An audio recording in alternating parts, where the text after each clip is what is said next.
Bideo honen bitartez, saiatuko gera hobeto ulertzen nola funtzionatzen duten kontenedorek eta baita ere instalatzen Portainer izena duen erreminta bisual bat, gure makinan edo Docker zerbitzuaren barruan dauden kontenedore, stack eta horrelako gauza guztiak kontrolatu ahal izateko. Esan dugunez, erreminta grafiko bat da, eta ikusiko dugu nola instalatu ezkagun oso modu errazen, modu asko daude gauza berdina egiteko, ikusi dugu hori ikastaro guztian zehar. Saiatuko gana da, ahalik eta sinplenen egiten eta ondo ulertzen, bai? Orduan, lehenbiziko gauza, ikusiko duguna hemen nagoia makina batetik anatzetzen SSH bidez, jungo gea makina horretara, konektatuko gea SSH bidez, daukat, bai, 134ra, 134 da makina non daukaden instalatuta dena, hemen jarriko dut pasaitza, eta konektatuta nago, eta nahiago detenez root bezala egon, horrelaxe jarriko genuke, bai? Hemen daukagu terminal bat, eta hortikan konektatu gara.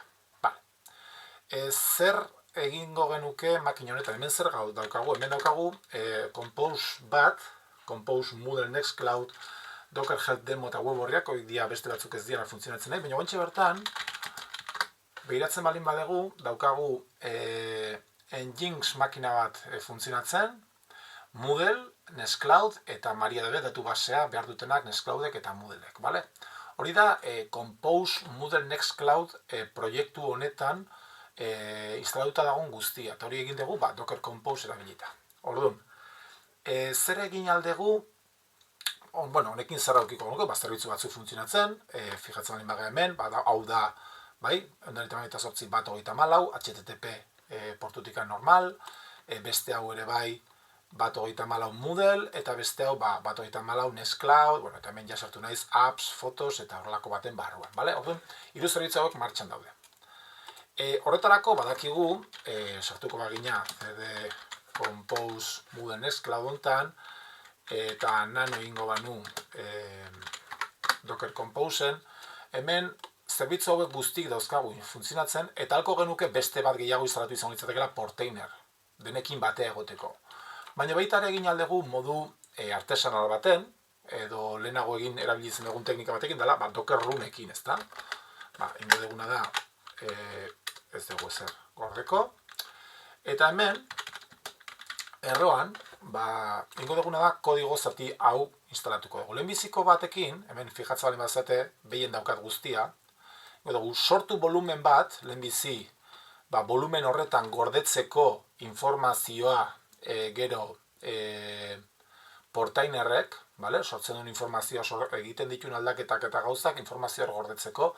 Ez da derrigorrezkoa, baina niri gustatzen zait horrelako gauzak ja prest edukitzea, gero jakiteko Portainer azpimarra data izan litzateke volumena, non dagoena guztia, bale? Orduan ingo duguna dago kopiatu, eta exekutatu ingo dugu zuzenean hemen. Bale? Orduan ja daukagu volumen bat eginda. Eta gero ingo duguna da, Docker run, zuzenean funtzionatuko dugu honekin, Docker run kontenedora izenako duna Portainer, ingo dana beti berrabirazi, portu hontatikan 943 funtzionatuko du, eta baita ere, zintzu dian bere soketak, datuak nola gordeko dian, patatini patatan, eta baita ere, ze irudi hartuko du horretarako, Portainer C latest, bale? Orduan iten deguna da, hau zea kopiatu, baita ere, eta hemen ingo deguna da, itxatxi, bale? Orduan, direktamente, jaiten du deskargatu saretikan irudi hau, Portainerrena, eta ja instalatu egin horrek zesan nahi du. Gaina, ustez funtzionatzen duela HTTPS-ren bidez. Orduan, konektatuko gehala, 944 portutikan. Jungo bagina honea, beste bat iririkiako nuke, orduan, 128.128.128.2.4 2.944 eta ikusten dugu HTTPS protokola erabiltzen dula, Advanced ontan sartuko gea, eta hemen daukagu Portainer, bai? portainerrek behar du pasahitz bat luzea, eta ja hau instalatuta dago, hau ez da beste zer egin behar. Ez du behar bere datu basea, eta ez zer. Orduan, pasahitz bat luzea jarriko diogu. Eta hemen berdina.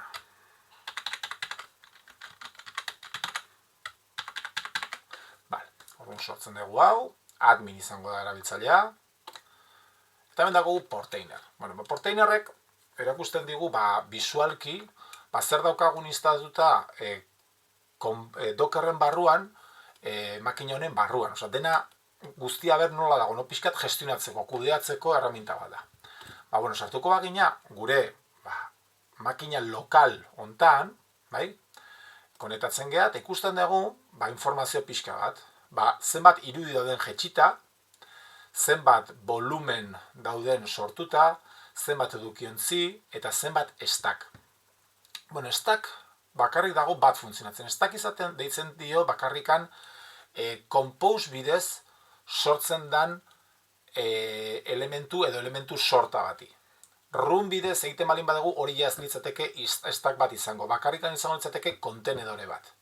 Adibidez, kontenedore bat da bakoitza, baino compose batek bidali ditzake kontenedore bat baino gehiago. Fijatzen balin bazeate, hemen dauzkat, lehendikan egindako batzuk, ja ez ditutenak erabiltzen, alko nituzke hauek guztik hasta, borratu, horretarako hori ondo zaigu, gestio bat egiteko eta gauzak txukunago jartzeko.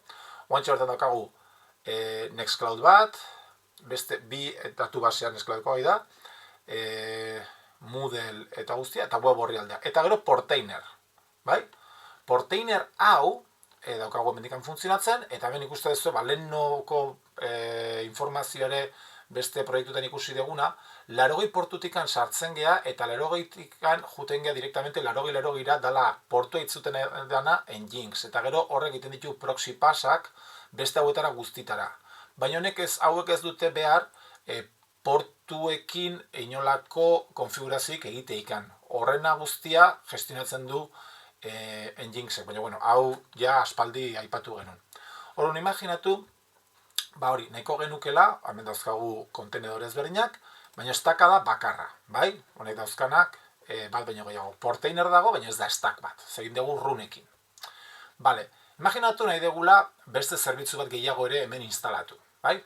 Eta oso deigarria da, ze gauzak nahiko errazten ditu. Nik nahiko bagenu, beste zerbitzu bat jarri martxan, ezta? Dituko diot argazkiak. Argazkiak izena dun zerbitzu bat, bale?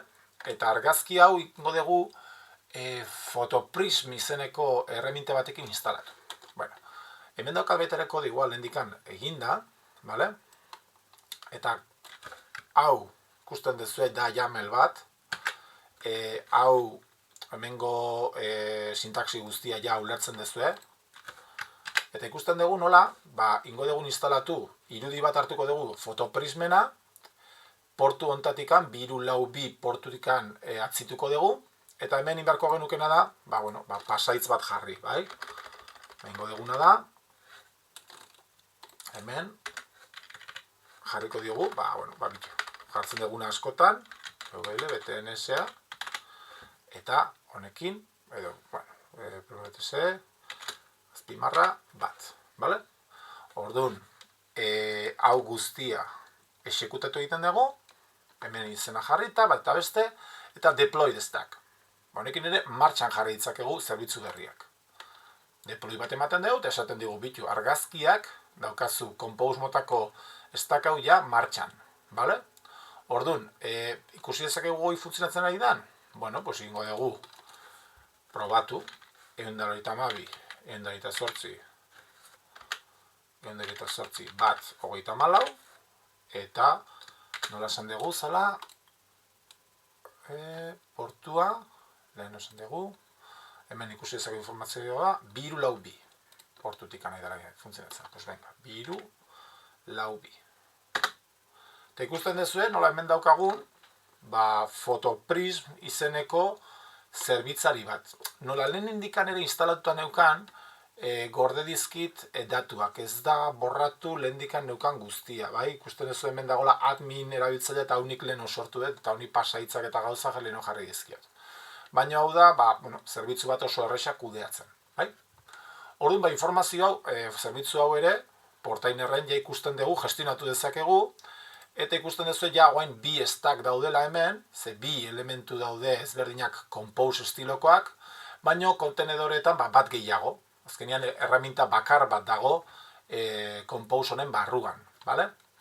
Volumenak, hori, alditugu baita ere borratu erabiltzen ez ditugun irudiak, adibidez dbdata unused hau aldegu hartu eta borratu dezakegu, hau ere bai. Eta dena egongo litzateke perfectamente funtzionatzen.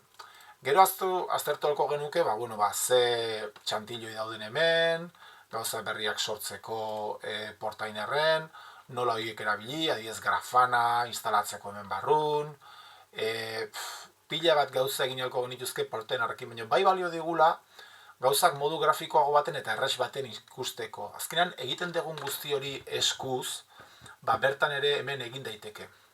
Kontutan izan gauza bat, eta da, karpetak sortu beharko bagenitu gero gauza hauek guztiek egiteko batzutan, sartu beharko ginatekela baitaren makinan eta bertan guk karpetak eskuz jarri. Ez dalako beti dena automatikoki egiten Portainerrekin. Ados, honekin, eta jarriko dizuet kodigo hau dokumentu batean, nik usteet gai gehala honekin praktikatu, eta erabiltzeko gure eguneroko lanen Dockerrekin lan egiten dugunean, bale? Eta beste gabe, uste dut honekin nahiko erraza dela, ikustea ze sare dauden sortuta lehendikan, nik egin dituen proba batzuk nire sare batzuk sortuz, ikusten dezuen nola, ez dakit, informazio pila bat aurkituko dezuen hemen, adibidez, compose guztik erabiltzen duten bideak, zeintzuk dien ikusi zakezu gero barrutikan, dena ikusi daiteke hemen, eta egia esan oso deigarria da adibidez, ze volumen dauden, nola dauden, alditugu volumenak gehitu, kendu, pila bat gauza egin daitezke honekin, eta honik usteet oso interesgarria da, bale? Besterik gabe, ja txepa nahikoa gota izuet. Venga, gero arte.